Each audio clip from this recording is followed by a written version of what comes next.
Welcome to another episode of the Lume Plotters. We are here in the studio with Martin. More or less. Yes. Yes, he's there, I guess. I am here. I like it when you do the intro. Like this is half and half. Now you do the intro. You've got the radio voice. The radio You voice. should be doing it. I have also my special new radio, not new, my old radio microphone taken out of the, and it's just, my stand is just moving by itself. Out of the closet, I took it again. It's the Electro Voice RE20, which is a broadcast special microphone. Yeah. And that's why I have the announcer voice.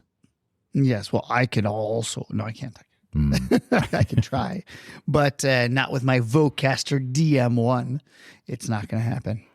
Today, 2 watches. Somebody asked me this, by the way. Yeah. They were walking past my office and they're like, "Oh, you have a very fancy microphone in there." I'm like, it was 100 dirhams. Like, I wouldn't say it was fancy. I was like, you should see the one I have at home, which I rarely use. I was thinking about bringing the Rode to school, but then I don't trust people to mess with it. The cleaning lady at the university at the office has already broken my trackpad. I had, remember the old trackpad for the Macs? Yeah. And they must have dropped it because the glass was broken on it one day. And they break a lot of things. So, I'm going to leave the Rode at home. Okay. But anyway. What is the topic today? The topic today is watches that we would never buy for one reason or another. So this is a very ambiguous topic. It could be because you don't like the brand. It could be you don't like the watch. It could be simply because it's too cheap or too expensive for you. There are no rules, but we want to talk about watches that we would never buy for one reason or another. Okay. All right. Perhaps watches that we have bought in the past that we wouldn't buy again, or like we've learned from our mistakes, kind of stuff. Yeah. But before we get into this, obviously we want to do a Whist watch check. Whist watch check. Whist, as Archie Luxury would say. Whist. Yep. Whist. So let me just jump ahead with the absolutely fantastic Casio, whatever, GMB, I don't know what. It's a green dial. 200.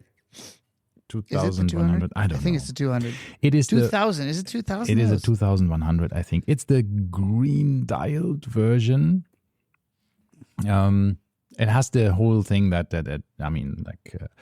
Bluetooth and solar and all of the stuff I like. It comes on this black rubber strap, and it's just a lovely watch. It's very comfortable. It's supposed to be my travel watch, right? Okay, I'm going to go on an aside here for a second. Other reasons I wouldn't bring my Rode NT1 to the university. I just looked up, and apparently my ceiling has been painted. Oh. And there's still masking tape on the lights, and they've managed to paint over a good chunk of the lighting.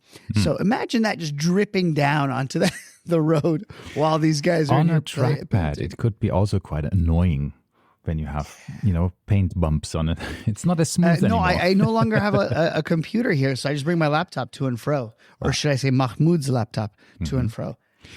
But anyway, it's another random aside. I have found I have found it's the GBM 2100A-1A 3DR Bluetooth analog digital green dial. There you go. There you go. That's my Casio. And I'm wearing something with significantly less letters and numbers in it. It is and I love this thing. I've been wearing the bejesus out of it. It is my Grand Seiko. I don't know how to show you. There you go. Okay. SBGW 231 37 millimeters on a taupe Epsom leather Hodinkee strap. And I've been wearing this quite a lot. I'm not sure why. I've been wearing it as much as I have been, but my 2 watches now that I've been really wearing a lot have been the Blackbit 54 and this. Right. So I think they're very complementary. I think that would be a perfect 2-watch collection right there. This is such a under the radar watch in so many aspects. I think it's very. You can really wear it everywhere without anybody having a second look at it, which is exactly the pro and also the con. because it's like, Well, once again, it depends on what circles you're running in and how you feel about it. But I love it. And now it's been, this is another one, I should say, that I've rebought, and I love it. I'm so glad that I got it back. Right. No, I think it's Back in the collection. It is a boring watch that you like, so it's happy days. Exactly. So, and I'm sure we will go into watches that are not boring and why I would not buy them. So, but before I do this, I do want to give a shout out, because once in a while we get these nice messages, and I like it. It makes us feel good, right? So first and foremost, this guy from Instagram, who I know nothing about, our XXV, or our 25, our as in HOUR, said, I've been listening to your show for about a year and rarely miss an episode. My watches are definitely on the affordable side, but I love listening to your discussions. Thank you for what you do. You guys are, and other creators are, really providing a space for us to learn and grow our interests. And I thought that was a very, very nice thing to say. Yeah. So thank you, our XXV, for your kind words. Yeah, thank you very much. Thank you very much for sticking around, listening to us. Yes, absolutely. Thank you. Because we do, I think, I don't know about you, but I sure do feel that oftentimes we're just having a conversation, and I forget that other people do listen to this as well sometimes. So in my mind, it's just you and I chatting. Actually, and they're part of it, right? So there's definitely, as long as we still keep it interesting enough for other people to join in, even if they can't respond. I'm sure they do probably shout at their headphones or speakers at some time when they hear us go on our diatribes. But I think, it's fun. And do remember that you can also send us voice memos if you don't want to email, message us on Instagram or other things. We do have a way. Let me find the exact link. Yeah, it's always in the Instagram, but I will read it out to you just for it's a technology called or a website called SpeakPipe, and I've seen this in a couple of others podcasts. So we actually also introduced this into ours. It's a really easy way on your computer or even on your phone. I think you can just record a message. I think up to a minute or so, and just it comes here as an audio file that we then can also play back in the podcast, so we can hear your own voice here. You just don't have to read your question. You can actually appear here. It is www.speakpipe.com/lumeplotters. And you can also check your recording of this 1 minute or whatever the long length of your recording is before sending it. So if you think that didn't sound that great, then just re-record it, right? So don't worry about it. But we would be happy to have you on the show and have your voices actually on the show as well. Do you remember this back in the day, re-recording voicemails? You're like, I sounded like an idiot on this one. And they would be like, star. And they're like, to delete this message, press 9. And then you would try again. Yeah, it was annoying. Yeah. So, but anyway, yes. So once again, somebody needs to do this. Nobody's done this yet. You, dear listener, could be the first one. I thought this would be so popular, and I was so wrong. I thought, that's so cool. Wow. People can just click on it and then send us a message. Oh my God, that would be so amazing.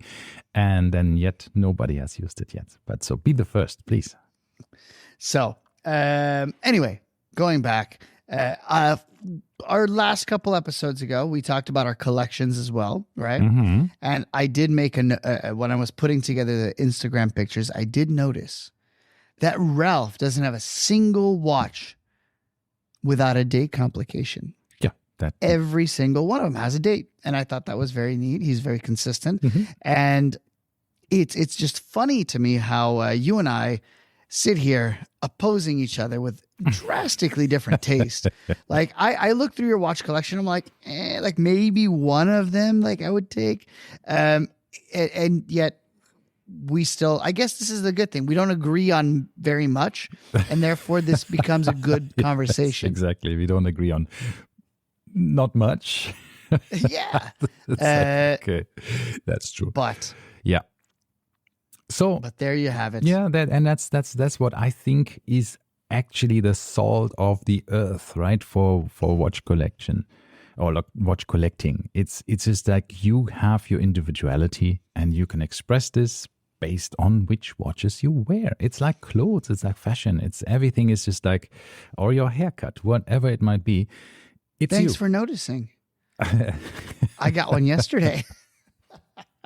So yeah, all of these things are just individuality, and we have so many choices with watches, which is just ridiculous of how much you can actually do. Yeah, if you think about it, like you have, it's insane the amount of choice we have in watches, right? And this is one of the things that I try to limit myself, right? I had this OCD kind of rule that it had to have been something that was, so for instance, on the brands that were carried by Hodinkee whenever Hodinkee was still alive, they had a number of brands that they sold. So I limit myself to the watches that they curated, quote unquote, into their collections, into their sales, so that I'm not buying random crap. But then, of course, the brands that they don't have or had, Rolex and JLC, and this is a free for all.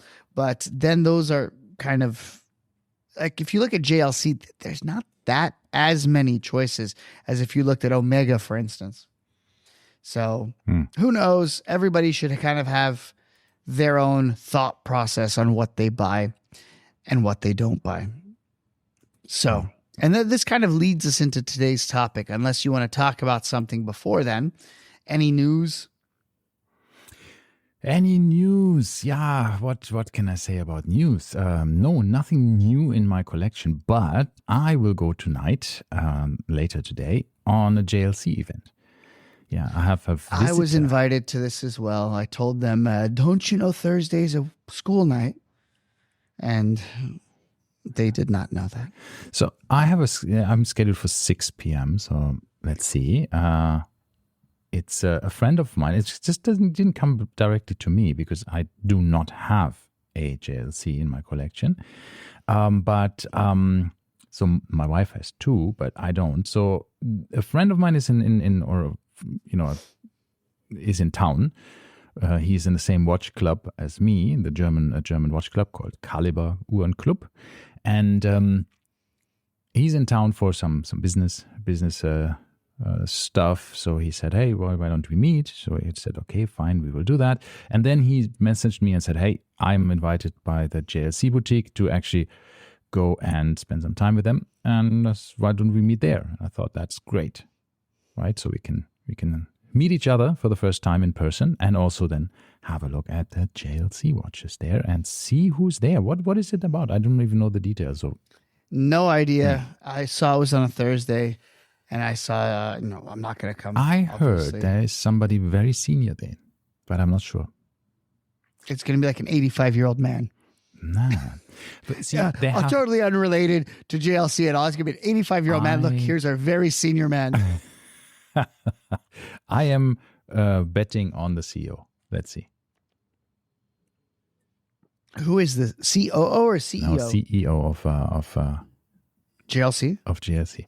See, the current CEO of JLC was... I don't even know who it is. I think it's Jerome Lambert. I'm not 100% There was a woman sure. for a while. Yeah, I know. No. She is now at Van Cleef and Arpels. So, the Richemont Group sometimes does this merry-go-round where people have, move, the CEOs of the watch brands move around a bit. Yeah. Just like at AP, right? Well, did you see the new Instagram post? What? Which one? I think I sent it to you. Maybe I didn't. So there is more rumors from the board members. So apparently nothing will happen before Christmas. But somehow the owning families are not happy with the direction of AP. So who is seriously? Yeah, they make a bunch of garbage watches for garbage people. No. I have one. I like them. So, but I do understand that there might be some. How do you say that? If you are a traditionalist, you feel that for AP has strayed away a bit from the from the core of the watchmaking, of the horological importance and all of the stuff, more to hype and fashion a bit, right? Or, all of these collaborations with designers. You mean to tell me a Spider-Man watch is fashionable? Yeah. So I think, it's hype. It's this short-term things, right? Yeah. So I guess there could be some truth to it. And I'm just trying to find this quickly, and then I can tell you. So it is said here. Where are we? Where did I see this?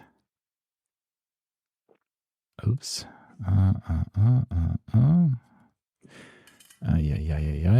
I'm sorry. It takes a bit. Oh my God.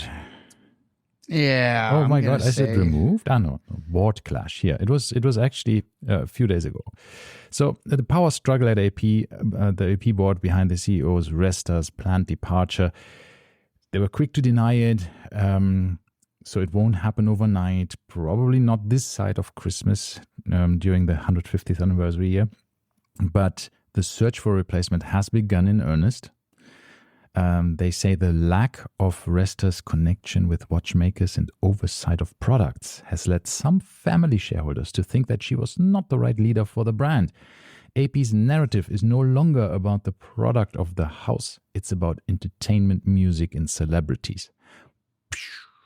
So, okay, that could definitely annoy some of these conservative old Swiss families who own AP. Who knows?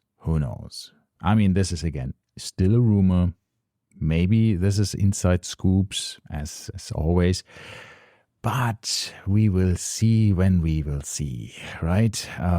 Yes. We will cross the bridge when we get there, or some other platitudes that I could say. Yes, exactly. But yeah, so why did we speak about AP? No idea. Yeah. CEOs. Who knows? CEOs moving around. So yes, I hope that Jérôme Lambert is there. Maybe he was the CEO of Richemont and is now back to be the JLC CEO. So he basically was his own boss, and now he's not anymore his own boss. But I guess he was, before he became that, somehow he was at JLC for 11 years. So he's back at JLC and just cleaning up house or so. Who knows? Well, they had another price bump again. They basically, my JLC, the classic monoface, which is the one with the silver dial, the guilloche, and blah blah blah, and with the regular Art Deco numerals, was discontinued. And guess what? It's back, and it says "new" in gigantic letters on top. And I'm like, not really. No, all they did was they changed the size a little bit. But it's the exact same. And now a monoface is, I think, 38,000. Boy, this is yeah, it's getting tight, right? It's getting tough there on this level, man. I mean, on the other hand, but by doing this, they took a watch that was 28K, discontinued it, and brought it back at 38K, and yeah, that's $2,700 increase. Yeah, increase. That's quite tough to swallow.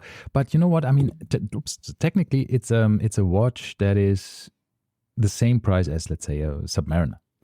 But once again, it's always been the same price as a Submariner. It fell behind for a while, but now it's back to exactly where it should be. And I believe that this is a monoface Reverso, should be the same price as a Submariner. But then you have also the Polaris and all of these actually more dive watch comparisons. I don't even know what to say about those, right? Because they should be more, I guess those should, I mean, maybe all JLCs. Well, no, because the Reverso is a more complicated watch to manufacture than a Polaris, for instance. Yeah, just because of the case and construction. Yeah, exactly. Just because of the case. But otherwise, and the movement's the movement's old, but it's I guess more niche. Meanwhile, in the Polaris, you get any movement can go in there, right? Any movement that you want, because it's round. But essentially, I do believe that maybe the Polaris is a more accurate It would be a price. fairer comparison to a Exactly, it should be. manner. I mean, I guess those are the same price as well. I have no idea. I didn't look. I think I mean I had a bit of a love-hate relationship with the Polaris because I think it's a pretty watch with some of the dials, but some of the dials are so bland, even though they are with 3 different surface finishes. And if you Yeah. look at them with a loop, you think, wow, this is really nice. But if you look at them from a distance, you feel like, boring. So it's It looks like a Longines. yeah. What's it called? So you could put- what, Heritage Diver? What do they call them? yeah, exactly. Legend Diver. Legend Diver. You could put any brand on the dial and it Yeah. wouldn't look out of place. It doesn't really have this GLC-ness to it. Or I that- know what you mean. But I do like the Fume Dells. But the Mm. problem with the Fume Dells is none of the Fume Dells have the no date. Yeah, So that's they true. all have a date window, which I don't like the date window. The next thing I liked is JLC had a relatively iconic one with a master compressor, right? These master compressor line that had an iconic appearance with this screw, the crown that had this Yeah, yeah. guard that you have can you open and close, right? So this was really something iconic, and then they discontinued it. It's just very surprising sometimes of how things work. However, Yeah, it shows we don't know anything about what's let's- going on in these companies. yeah, let's see who's there. I will give them my peace of mind. Tell them, bring back the master compressor. Exactly. Come on. I mean, I think it's just like when I look at my taste of what I would like to buy, it's for JLC. I'm always just in that moment where everything is just wrong. They're always at the wrong time. You know what I mean? They had everything I liked and discontinued it. They had No, so many it's things not that I even really that. It's. I think once again, if you look at the brand, it's never truly been hyped. It's but always one of these like, oh yeah, I forgot about JLC. They're there too. It's one of those brands, Yeah, but and for that, they had a time when they had so many cool ideas. You know, this Aston Martin collaboration where they had the dial basically, or the entire case was the pusher for the chronograph, right? So you could actually, while driving a race car with your gloves, you could push on the bottom of the case and the top of the case to start and stop and reset. I did not know the this. chronograph. I didn't see this. It's an amazing piece because it's just really, it's like hinged inside the case so that you can actually press on the dial and you have a small switch which you can lock it so it doesn't do that, right? It's really something. They had done so amazing watches. They were one of the only watches that had these like the cricket, the alarm function, right? yeah. So they had the Memo Vox, exactly. which was cool. So many of which these. was the original Polaris, by the way. We have Yes, to remember yes, there was exactly. no original Polaris. The Polaris was the Polaris Memovox or whatever Mm. it was called at the time, which was the dive alarm function. Yeah. So, So- then they made other versions of the Memovox in regular watches for parking meters and stuff like this. Yeah, and one of the watches that I still have on some of my lists and Chrono 24 to check for specific offer. I mean, if there's something new coming in, is the the master chronograph with the white dial or the black dial. I think this is also one of these watches you put on your wrist and you think, wow, boring to a certain extent, but you have the JLC chronograph, which is so buttery smooth to operate. It's just a special movement, right? So you feel it when you interact with it, and you think, yeah, this is different. This is special. This is new, right? Or not new. This is I don't this know. is just a very different. I've never movement. been fancy enough to press. No, maybe I have. I did try the new reverso chronograph, but I don't know if that's the same. Obviously, a different movement. So I'm guessing that's not the one you're talking about. I don't remember it being anything special. It looks nice, but even when people say, "Oh, the column wheel chronograph, it's so clicky," and I'm like comparing it to my, regular moon watch, and I can't tell a difference. I think it's more implementation sometimes than one piece of technology inside the entire movement. Because what they say, for example, is with a camshaft, not the cam operated one versus the column wheel, you think that when you press it, start and stop, you don't have any kind of jitter. Jitter I've never of- felt of- jitter on my cam actuated Moonwatch. So that's what I'm that's saying why I'm- is yeah. maybe at a lower price point this is a thing, but I don't see it. I didn't have this either on my not Breitling, Breguet Type 20 with the Le Mans 72 movement With in the it. same movement, yeah. Totally We should ask fine. Mahmoud Totally with his fine. Vacheron Corne de Vache. Corne de with the Vache. same movement. I think, one of the things that I love about different languages is how nice certain things sound. Corne de Vache. Corne de Vache. I mean, it sounds means- like a sandwich of some sort. Cow horn never sounded so nice. Yeah, It means cow horn, right? what can you do? Yeah. Anyway, Corne de the other Vache. thing that I wanted to mention is randomly, while we're watching, my friend Adrian, who bought your Vacheron, since we're on Vacheron now, Mhm. he never really liked it. The what is it? The 56. which one? Which one? 56. 56. I always mix it up with who has the 1858. Was that Oh, that's Tissot. Longa? Isn't that, Longa? isn't that Tissot? What does Longa 1858? have? 1815.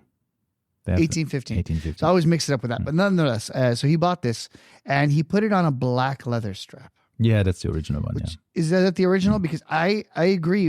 On the metal bracelet, it was almost washed out. The dial was washed out. But now on the black leather, it looks fantastic.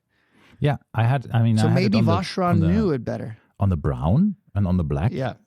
strap. I have bought an extra Vacheron strap from brown crocodile leather, which also looks pretty Mm-hmm. cool on it. And of course, yeah, on the because it's a silver dial on a shiny It's not polished silver. bracelet. No, it is It's like silver and graphite, which once again, I haven't looked at it long enough until yesterday and today to really see that the inside, was Yeah. it the inside or the outside? It's two different colors. It's a bit like a sector. Yeah. It is. It's sector dial, but one is darker gray and the other Correct. one's like a lighter Because silver. one is which also- it looks so good. Yeah, it is a lovely watch. I It's just agree. for some reason, I don't know, that when I originally saw it, it looked super washed out. I guess on the bracelet, everything was silver and everything was a little washed out.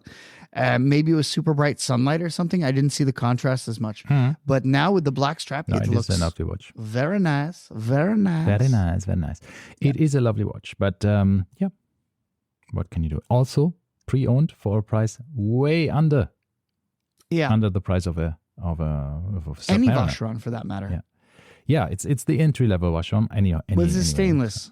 Yes, it's stainless steel. of Yeah. course, So it's not like the proper gold Vacherons, but Well, then you're already in a 20,000 K euro or dollar range minimum, but right? You're at the I 100,000 would love- dirham range. no, you can find these, not this one, of course, but you can find some of these dress watches in precious metals Oh, yeah. for Yeah. ridiculous bargains nowadays, especially white gold, because nobody seems to, really, it just looks like stainless steel. And you can get No, some I really see- cool stuff. I have seen recently I have seen a very nice Chopard dress watch, which is one of these LUCs. LUCs exactly for 21,000 dirhams in solid gold, and you think this is just insane what you get. I mean, for It this is, amount it of is. money, it's just you get a solid and a wonderful movement inside. The Well, Chopard watches. meanwhile, my friend George bought from the auction one of the LUCs. It was a gray dial, Yeah, and he bought it for $8K, it's ridiculous. which is nuts for an LUC. And now, the original price, well, I don't know how much of a regular price is, but it's like what, 60, 70, 80K, something around there for brand new. And then Hodinkee made a limited edition, which looks identical to the one that he has, except for the Hodinkee one had a hunter case back and his has just an open case back. Yeah, But still, it's micro rotor. that's. I don't know if it has a Geneva seal or not, but it's I don't super think nice. so, because the one with the Geneva seal are usually a bit higher, but yeah, in the price. But it's been basically the same movement, just a bit less decorated, and maybe didn't go through all of the tests that the Geneva seal has to go through. But it's still, nevertheless, It didn't sit for its A levels, right? Exactly. Nevertheless, it's a beautiful, beautiful watch. All right. Okay. Nonetheless, let's talk about today's topic. Yes. Watches you would never buy for one reason Never, or ever. the other. So I think I could get some broad categories and then go even Yes. into other Yeah. watches. I am probably a person who wouldn't buy a watch with diamonds on the dial. Oh, I think I would. I've seen a few that I liked. I told you about this. I saw this day date with baguette indices, and I was like, oh, that looks so good. It was a Lume blue dial, blue to black gradient with gigantic baguette I think indices. I and think it if was it's a baguette and it's like an indice, and it was white gold. Maybe. Oh, so I just could. So basically, the watch you never would buy, you just have convinced yourself that you would buy it. Maybe it's just like a very, very, very limited maybe. So is the today's topic watches that we maybe wouldn't buy, or actually it's not. I would never buy. So any Hublot except the what is it? The Fusion? What is it called? The classic Fusion. Classic Fusion. Any other Hublot is 100%. Nah. I have looked at the classic Fusion a number of times. I like the classic Fusion. It fits great. I just hate date windows. That's the only reason right now, especially the smaller one, which I think is like 38-ish millimeters. That one fits perfectly. It's a titanium case. I like it, but I would never buy any other Hublot. And frankly, I think I would be also like hesitant to buy a classic Fusion simply because of the name. Hublot, right? If it said it on the dial, I'd be like, because I hate being that person that, oh, that's a very nice watch. Well, it's a Hublot, but, it's not like the other Hublots, and you have to explain it. And Jeremy Clarkson said, if you have to explain it, it's not cool. That's totally right. And you shouldn't. Just do the Machiavellian approach and never justify anything. Just, hey, what are you wearing? What are you wearing? Hublot. What do you think? Right? And just like, I don't give a shit what you think about me, my watch, my choice, because I like it and I am the king of the world. Look at my watch. Hashtag my wrist, my choice. But yes, I think I would be hesitant still, even with the Classic Fusion. They made the Hodinkee Limited Classic Fusion, which I liked it in the gray with the gray rubber strap. It looks super cool. But I don't think I would buy it. Now you. What okay, would you my turn. I don't think that I would ever buy anything that is brightly colored. Oh. You know this, right? I don't think I'm going to buy something with a yellow dial, a lime green dial, a baby blue dial, maybe maybe baby blue, but the further out there that it is, the further away from my boring tastes that would be. And I think that one would be too far for me. Although I should say, I love Doxa colors. Oh, you mean this orange and the yellow? And then I'm like, I would do a yellow or orange Doxa, but that's because it's Doxa. Well, so I had a Orient dive watch, the Mako, I think it was called, with a yellow dial and a black rubber strap, and it is basically a dive watch, right? So with a nice bright yellow dial, and I liked it. I don't know why I sold it. I don't know. I got it once for like $100 at the time, and when they had these special discounts, and it's just a fun watch, right? It's just a fun watch. Don't know when I would wear it. That's the thing is I don't have 100 watches in my collection, therefore I need to be intelligent on what I choose and when I choose it. And I think that I just don't see a space for a bright yellow, even a bright yellow diving star, sub 300. It just would not fit my aesthetic.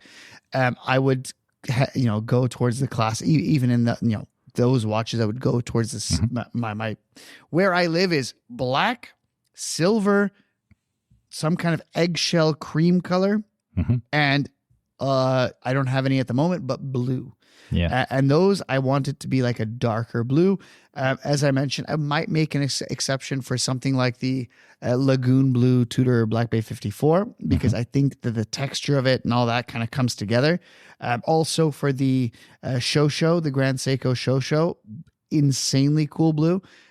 So a little bit more wiggle room there, but I don't think I would see myself. Remember, I did buy for a hot second. I had that orange dial Glacute Original, and very quickly I realized that was not a watch. It's not for me. you. Okay.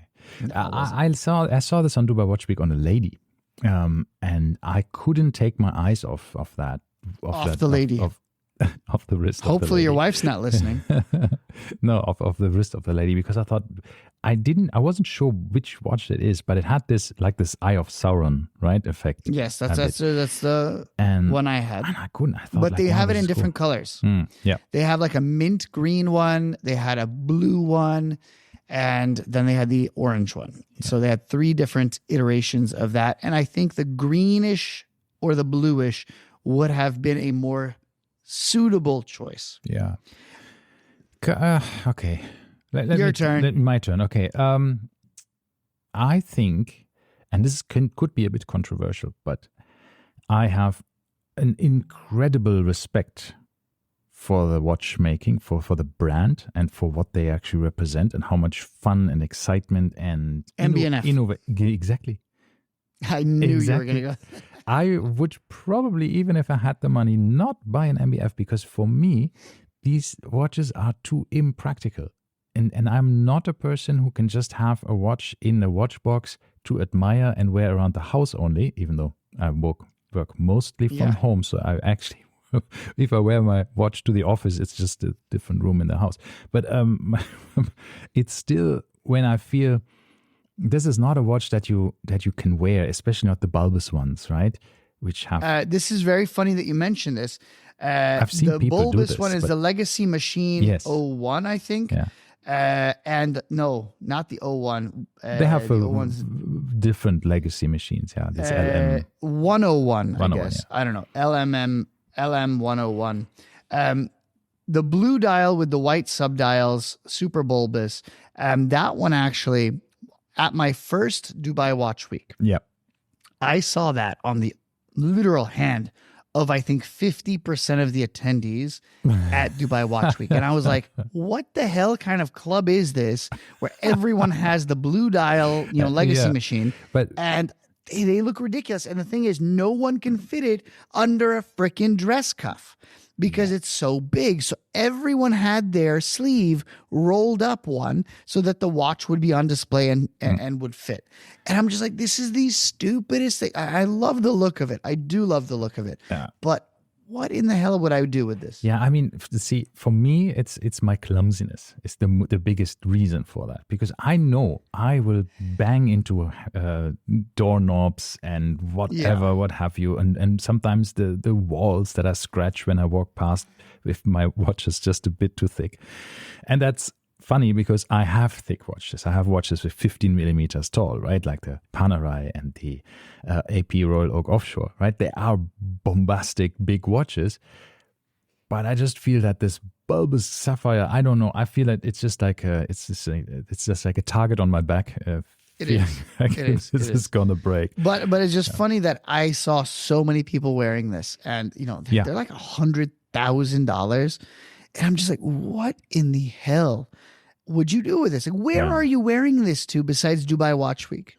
Like, I would love to see the man who goes to his 9 to 5 wearing this watch with a suit. See, one of the funny things, did you see the one that they launched last year? I think it was the last time for Dubai Watch Week. Yeah, the with one the looks like turny things with had like a thermometer on it or something. It is absolutely mind-blowing cool, and the way of how you actually wind it and all of the stuff with flipping it around, all of the stuff that looks like on the faucet when you have these what do you call that, the things to open and close the hot and the cold water. Yeah, but on a tap. Yeah, on the tap. But what do you call these things that you a knob? Twist? The knobs. Yeah, it looks like these knobs. But we call it a tap. But, a tap is this tap. Yeah. Okay. So then I don't know, in American English it's a tap. So this is an amazing watch. I think this is fantastic from how it's being built and how do even fit this in and show the time and all of this How stuff. do you It's think just of this, right?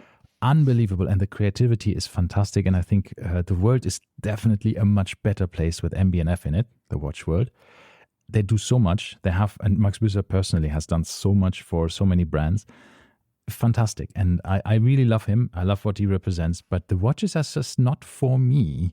Not even the Mad 1, right? Or the Mad 2. This is the thing is the Mad 1, I've never actually put my name down for the list, ever. I did Because once or twice. I wouldn't wear it. I just know. The Mad 1 Slim one that they came out with, I think in the third or fourth iteration, I was like, okay, so we're getting there, but still, I don't think I'd wear it. And once again, it's not Moonswatch price, right? It's not 1,000 dirhams. We're talking about still $2,000, $2,500, euros, whatever. And that's not, to me, 10,000 dirhams is not throwaway money. No. And this is, to me, a throwaway watch, right? As in, like, you would just impulse buy it if you had the money. Yeah. So I don't think it's for me. And this kind of goes with all the works. I would lump into this case as well. Yes. All of these Debethoons and this blah, blah, blah kind of stuff. HYTs. And I will go out on a limb and I'll say maybe even the Renaissances, which I love them. I love them so much, but I haven't been able to. I've tried 1,000 of them on, and every single time I look at it, I'm like, I don't think I'm going to wear this. I thought about mentioning resins, but then I thought, no, I think these are so variable because they are just in the normal shape of a watch that I think I could wear them. Maybe. The price is, of course, it's the biggest barrier for me for entry there, because I think the price is just a bit too much for what I think I'm getting. And I do understand why the price is what it is, but I still feel... it's like a base at a 28, 24. Yeah, because they need something with a lot of torque to move the things via magnets, right? Because you're not actually having a physical connection to the things that move, right? Yes. Yeah. Wait. The magnets are only on the... I thought the magnets are only on the oil-filled ones. I think they're doing... I'm not 100% sure if they do this with a non-oil-filled, if they do the same, or if they do it differently. It's a good question. I don't know. I don't know. Because I'm guessing if it's not oil-filled, you could have a direct... you could then... drive it off of the actual main mechanism, movement, whatever you want to call it. Anyway, all right. Let's go into a different topic. And some people won't see this coming. Okay. I wouldn't wear any watches, or I wouldn't buy any watches smaller than, I'm going to say 34 millimeters. No. What a surprise. No, because the thing is, I love small watches, right? However, I have bought now, I think 3 times, the Timex Marlin 34mm. And that has like a 40 millimeter lug to lug. And I that's shorter than my Reverso, which I have a small Reverso already. It just was so small. And I tried it and I wanted to like it so much. And I just couldn't. These are the things, and then I realized, sometimes, even if I like, 36 and 35 mil watches, and I'll wear 35 mil all day long, even a 34 mil Oyster Perpetual I would wear. But I've realized that kind of the Rolexes wear bigger. So like a 34mm Rolex would wear like a 35. But a 34 millimeter dress watch, it was so tiny. And the same thing goes for, I found one and I was literally this close to pulling the trigger. I don't know if you remember this, but Hamilton, I should say Worn and Wound, who has the Wind Up Watch Shop, found somewhere, I think it was 45 new old stock Hamilton khaki military issue watches in the box, ready to go, untouched since like 1980, made in the USA. And then they sold them for $500 a piece, which was insane. Right. And I remember I that. missed it. I remember waking up that morning, that fateful morning. And I woke up and it was already all sold out, of course. But then a few days or weeks later, one popped up on eBay. And I was messaging the guy. And the guy only wanted what he had paid for it. which I think at the time with taxes and everything was $600. And I was like, shit, like I really, really, really, really want this. However, 33 millimeters. And I was like, I don't care how cheap it is. I don't think I can pull it off.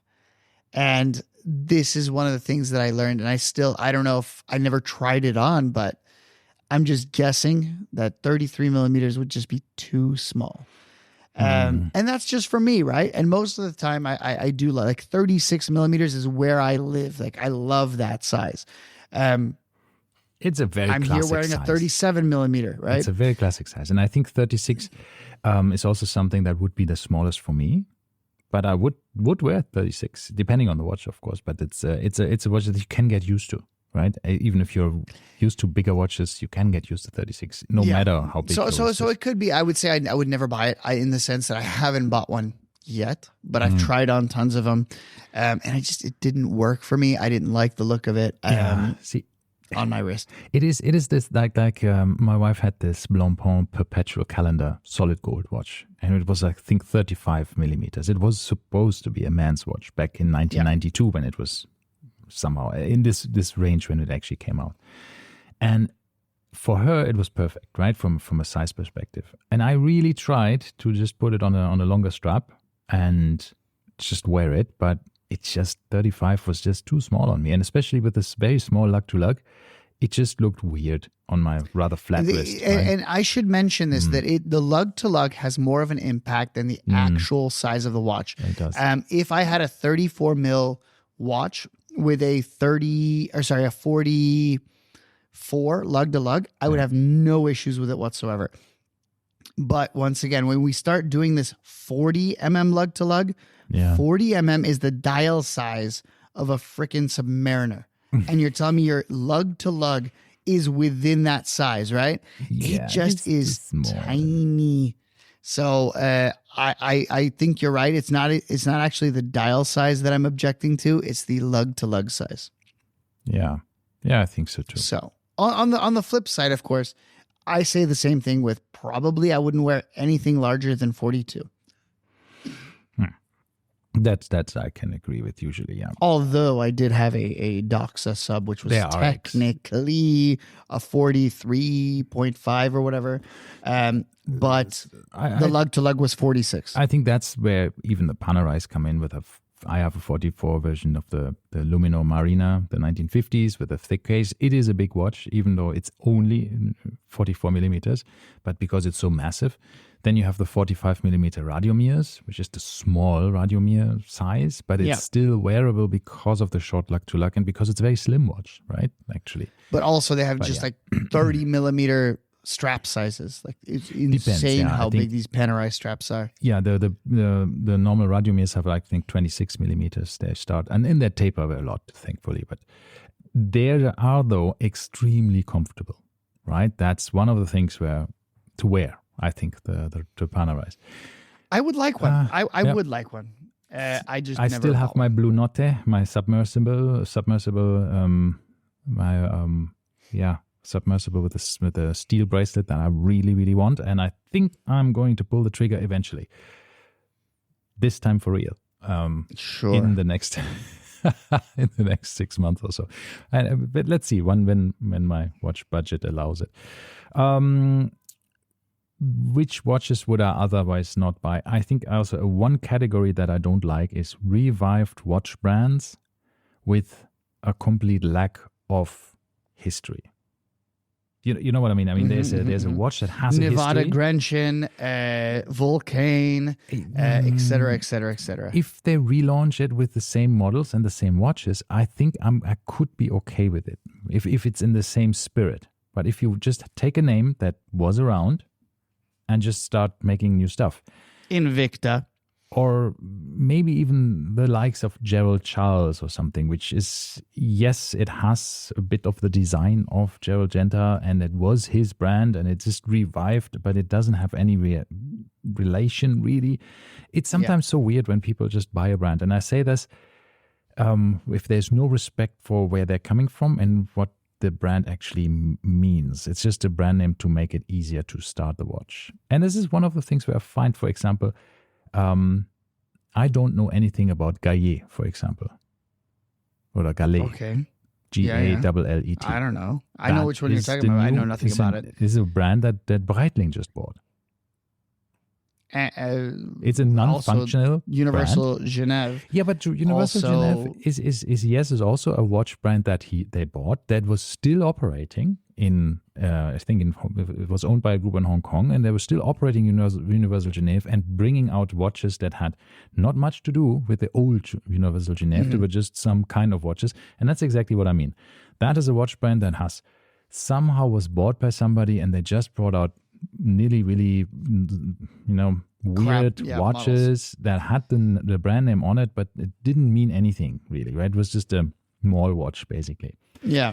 And Blancpain was also dormant, was taken over by Jean-Claude Pivert and Mr. Piguet, and they together then relaunched it, but so true to their old being with the 50 Fathoms and the Villarets and whatever. So they had something that is, well, they at least carried the entire brand with them again, right? So it was just a relaunch basically of the traditional. So brands that have been dead but then brought back simply for the cachet of the name. Yeah, so you space. Is what you don't want. Exactly, to save a bit of marketing because people know the brand, so you don't have to start from zero. I got you. I wouldn't buy. I'm trying to think, like, there's a few of these that, if you think about it, Grand Seiko went defunct. Tudor went defunct for a while. Or not defunct, but the Tudor, for instance, wasn't sold in a lot of markets. Yeah. But Doxa, they all came back. Doxa, for example, What? as well. Doxa, right? Doxa went in defunct like 16 different times. Yeah. So that's not an issue. But right now, finally, it's back. But if you see a Doxa today and you see a historic Doxa, you will still see it's a Doxa. Yes, That's but except for the fact that, as I told you, in Soviet Russia, essentially, or where we were in Romania, Doxa was something totally different. And clearly there was some copyright thing going on, battle between two companies. And one was the original and one was absolute nonsense. But nonetheless, I see what you mean with that. Yeah. All right. Another one. Watch that I wouldn't buy. I wouldn't buy something that is a version of the original that is not the original. I have struggled with this quite a lot. And I generally want the original when it comes to something. So I wouldn't settle for something else. Let's say if I couldn't afford the original, and I've tried this a million times, and I end up doing the same exact thing. When I told you a couple weeks ago, and I was like, oh yeah, I like the I don't know why, but the Breguet Type 20 is kind of talking to me now, right? And then I bought the Longines, and all I felt was this is a cheap version of the Breguet Type 20. Because of course it was a Type 20 watch. They were all a Type 20 watch. Yeah. But still, like, it's the Breguet one would be the one I would want. In the same way, like, I want an automatic chronograph, but I would want it to be a Zenith. So I want the originals, right? And something that looks like something I wouldn't be okay with. However, I say this, but then of course there's exceptions to the rule. How am I okay with a Pelagos over a Submariner? Like they're still related, but Tudor did also produce Submariners. Exactly. So I'm like, I'm okay with it for that reason, maybe. But that was one of them that I had to think long and hard. Am I okay with not having the sub and instead having the Tudor variant? And of course, it's been, I don't know how long. How long has it been since I bought that? Probably. No, it's a while. Coming up on 6 months. 6 months, definitely. Maybe a year almost. I think it is not yet an entire year, but close. It's close. Yeah, I think I bought it maybe January or something. I bought it from you.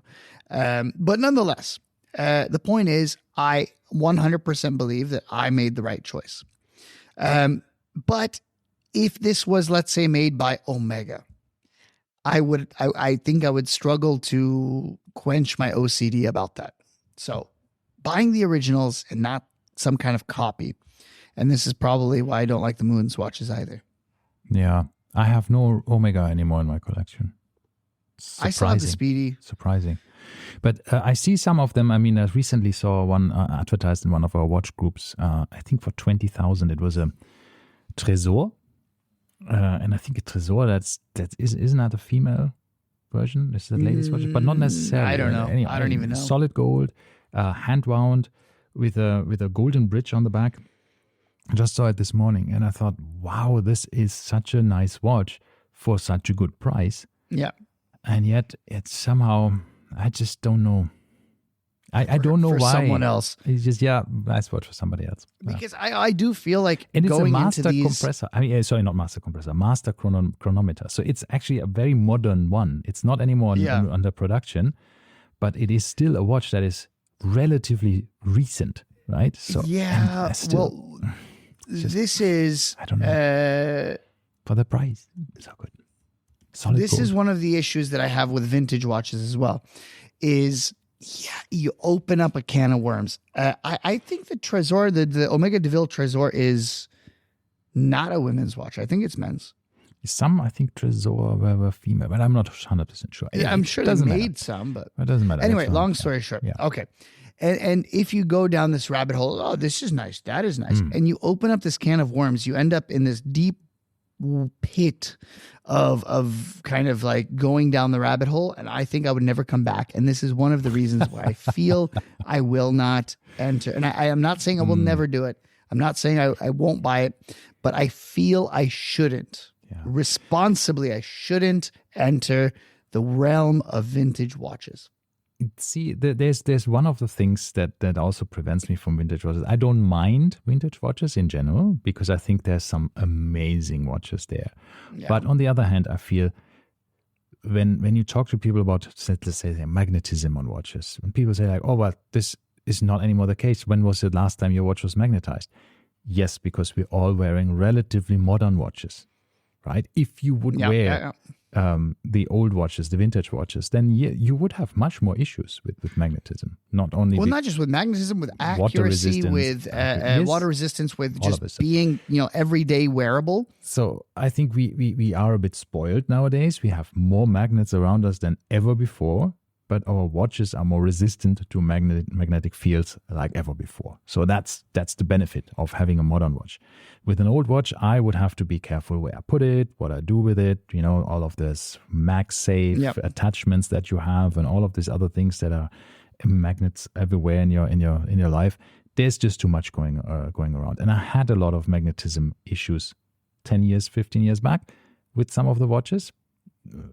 Especially when you travel a lot and you put your watches on these scanners. It's not necessarily the X-ray scanner itself. It's also the belts that actually move things around, and all of this stuff have magnets in them. And sometimes the older technology was just very, very strong magnetic fields around stuff. So I had terribly magnetized watches, and I even bought my own German-made demagnetizer for like $350 at the time, just so it's just like you put the watch on, press one button, that's it, right? It's very quick, and you don't have to do the movements and all of the stuff with the cheap ones.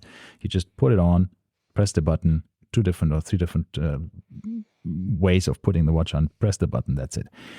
But yeah, this is something that I have never had to do anymore now, right? It's just not happening. I see some people putting their vintage Submariner on the back of their phone, of the iPhone, where they have the MagSafe magnets, which are pretty strong.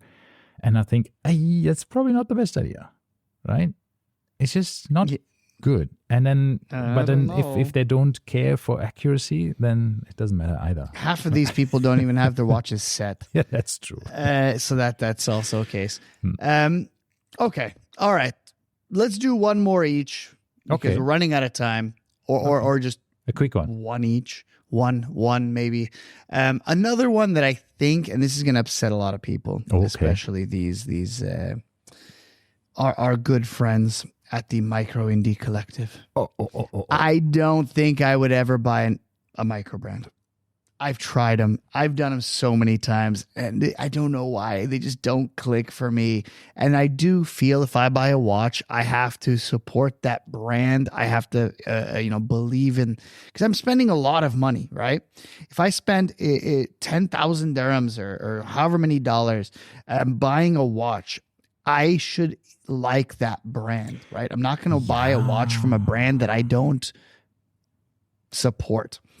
And that's one of the things that I often feel with, like, okay, like if I buy a freaking Nevada Grenchen, like, I don't know who this guy is who brought this name back and did all these things. Yes, I do like their watches. Is it a micro brand or is it just a small independent already? This is the question. Is it who even knows? But independent? that's a different question.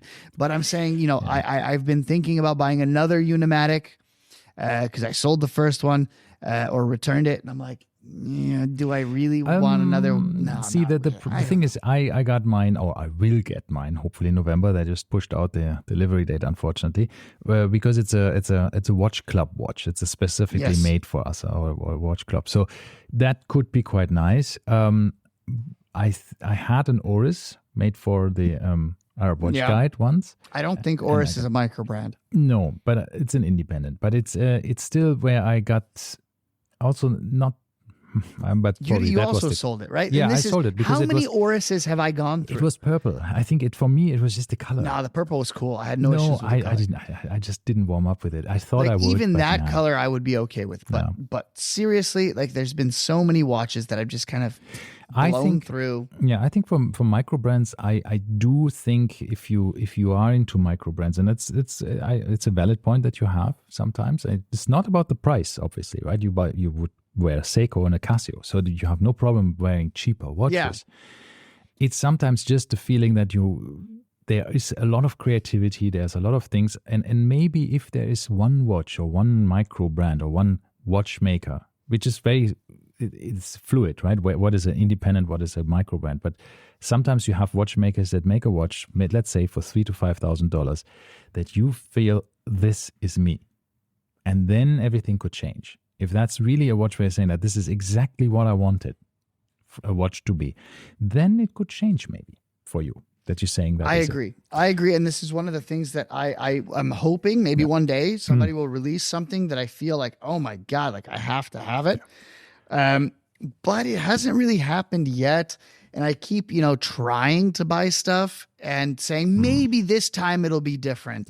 But like an abusive lover, I keep coming back to them, but they keep letting me down. So let me say my one. I think that's a very quick one because that's the last one for today is 24-hour watches. The watches that have only a 24-hour hand, like the Meister Singers and stuff. I'm gonna disagree. It's a watch I would never buy. I like the Breitling Cosmonaut, and I thought that was super cool. Yeah, also for me, that's the second one. I think it's the Meister Singer and this one. I just would be completely confused with this. I think it's not for me. I just need 12-hour hands. What about what's it called? The who was it that made the original GMT watch with the 24-hour rotating bezel? It wasn't a GMT watch. It was what was it with the silver? The silver bezel, I don't know. 24-hour bezel in stainless steel. They were made for pilots. The name is eluding me. Very famous. I don't know, but it's for me. It's just like not my cup of tea. 24-hour watch is not my cup of tea. Yeah, I could see it being difficult to read. I still, my GMT hands struggle sometimes. But I do understand why people like them. It's nice. It's the day, right? It's a lovely idea, and I like my GMTs with my GMT hand, which is a 24-hour hand. Yeah, but just only having the GMT hand, I couldn't work with that. All right, and that's a wrap. And on that bombshell, that's a wrap. All right. Thank you very much for bearing with us, and thanks. And hear you again next week. Bye bye. See you.